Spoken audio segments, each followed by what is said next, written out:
Hi guys, it's David here from Write On Resources, and today we're going to be taking a look at how to write reviews. So this video is going to focus on the Level 2 Functional Skills qualification. We're going to be focusing specifically on understanding the word class and how to use that to write an impactful review. So what is a review? A review is an account of something you've read, watched, or even something that you've heard or you've seen. So in terms of music, films, books, anything really that goes into that category will be fine. A review should include the following presentational features. So you'll need to have a title that catches the reader's attention. Subtitles, if you want to. These can be really helpful things to help break down your writing, and if you're writing about a film or something like that, you might want to have a separate section for specific characters or the actors that feature in the film. And a star rating out of 5. It is a review, so you need to make sure that you're making a judgment on whatever it is you're actually speaking about. So that is really crucial, that last bullet point, and that's going to be the main thing they're looking out for when they're actually coming to have your review. So you should be able to talk confidently about the topic that you're talking about, weigh up the pros and the cons, and then end it with your actual final conclusion and a rating out of 5. One of the best things you can think about when writing a review is to use some interesting adjectives. They're a key detail to use in your writing. So, hopefully you know how to use these correctly in your writing, but I just want you to think, what are the other types of words? So adjectives are one of the main types of word class. I want you to pause the video now, have a think, what are the other types of word class that we need to know for our writing? If you're unsure about what we mean when we say word class, it will be important to have a look at the key terms on the left-hand side. So the word class can be defined as the 4 main words here. So we have verbs, nouns, adjectives, and adverbs. What I'd like you to do now is to pause the video and match up these keywords with the definitions on the right-hand side.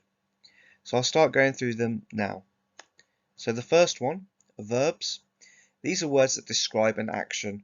So run, laugh, or talk, or anything like that would be a verb. Noun. So these are words that are used to describe a person, a place, or an object. Adjectives. Words that are used to describe a noun. And adverbs. Words that describe a verb. So how something is done. And typically these words tend to end with the letters ly. So that can be sometimes a little bit of an indicator for you when you come to actually study or break apart a quotation. A key indication with that one, if the word ends in ly, 9 times out of 10 it is going to be an adverb. If you have a look at the coloured arrows that I've used to actually make these selections, you can see they've been colour coded. So the verbs here goes with the adverbs. So these two are very, very similar words. The verb is the action, the adverb is how the action is actually being carried out. Similarly with the nouns, you can see there it's linked with the blue.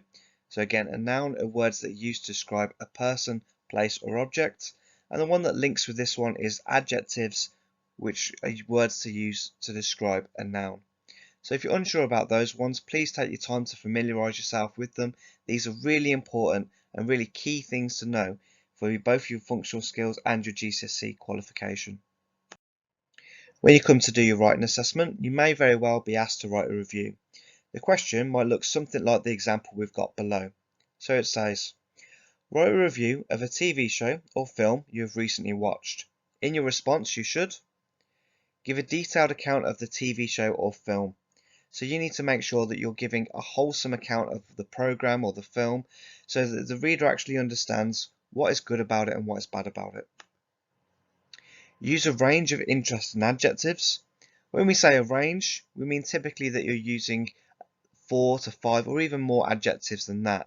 So think about the interesting words you could use to describe the show in either a positive or a negative way. Show an awareness of language techniques. Now this is a really important detail that you need to focus on. When we say language techniques, we're thinking about the techniques that you would have covered in your previous lessons and also while you were studying for the reading exam as well. Write in full sentences.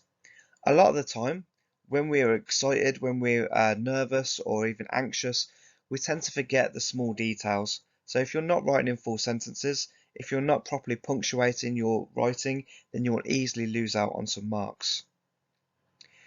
Use effective language techniques to persuade. So if you are trying to either persuade them to watch this show or persuade them not to watch it, you need to think, how can you phrase it? What kind of techniques were going to really work well to win your audience over? Now what I'd like you to do is look through the example and change the adjectives to make it more effective. The adjectives in this example have been highlighted yellow. So although the writer has used a lot of adjectives in this example, they're not what we would refer to as sophisticated vocabulary.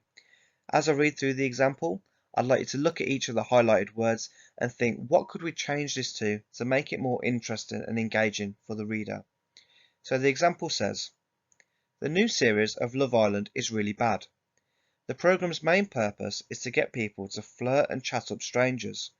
The programme is bad because it is a silly example for young people. The contestants are tasked with completing silly tasks in order to win the show. The programme is just sad. So if you'd like to take a moment now, pause the video and think, how could we improve these adjectives? How could we make it more effective and have a bigger impact in our writing? Then that would be fantastic. I'm now going to move on and look at some adjectives that we could have used in our review. Look at the adjectives below. Did you think of any of these? Are there any you haven't heard of before?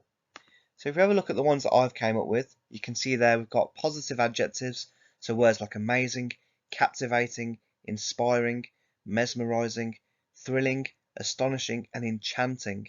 Now all of these are considered quite sophisticated vocabulary.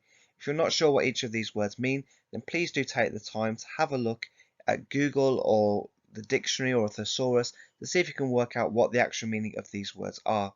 On the other side, we have some negative adjectives. So let's say the film or the program you watched, you didn't like it very much. These are going to be the typical words that you'd want to use. So we have awful, terrible, deplorable, horrendous, despicable, shocking, and dismal. Again, all of these words are considered sophisticated vocabulary, so the more you use them in your writing, generally the higher marks you're going to get in the exam. If you need any additional support, then new videos will be added each week. Alternatively, you can leave us a comment below or visit our partner channel Bookword Teaching for more lessons and guidance on all things English. If you're a teacher and you like some of the things that we've talked about in this video, then please check out my test resource page that can be found by simply typing in "Write on Resources" on tests. Thank you.